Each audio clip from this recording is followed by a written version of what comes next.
प्रश्न शिक्षा क्या है? शिक्षा वह प्रक्रिया है जिसके माध्यम से व्यक्ति ज्ञान, कौशल, सोचने की क्षमता, नैतिक मूल्यों और जीवन जीने की समझ प्राप्त करता है। ये केवल किताबों तक सीमित नहीं होती, बल्कि जीवन के हर अनुभव से मिलने वाली सीख भी शिक्षा का ही हिस्सा होती है। शिक्षा इंसान को अज्ञानता से ज्ञान की ओर ले जाती है और उसे एक बेहतर व्यक्ति बनने में मदद करती है। शिक्षा का व्यापक अर्थ। शिक्षा का अर्थ सिर्फ पढ़ना लिखना नहीं है। इसका असली मतलब है सही और गलत की पहचान करना, सोचने और समझने की क्षमता विकसित करना, समाज में अच्छे तरीके से रहना सीखना, अपने अधिकार और कर्तव्य को समझना। एक शिक्षित व्यक्ति सिर्फ खुद के लिए नहीं, बल्कि पूरे समाज के लिए उपयोगी बनता है। शिक्षा के उद्देश्य। शिक्षा के कई महत्वपूर्ण उद्देश्य होते हैं। व्यक्तित्व विकास।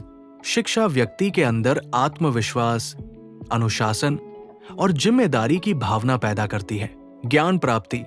विभिन्न विषयों की जानकारी और समझ विकसित होती है।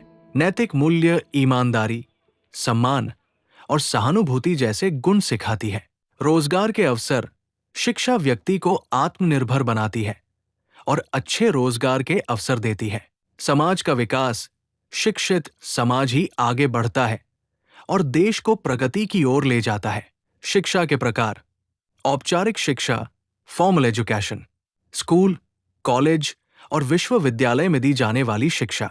अनौपचारिक शिक्षा, इनफॉर्मल एजुकेशन, परिवार, दोस्तों और जीवन के अनुभवों से मिलने वाली शिक्षा।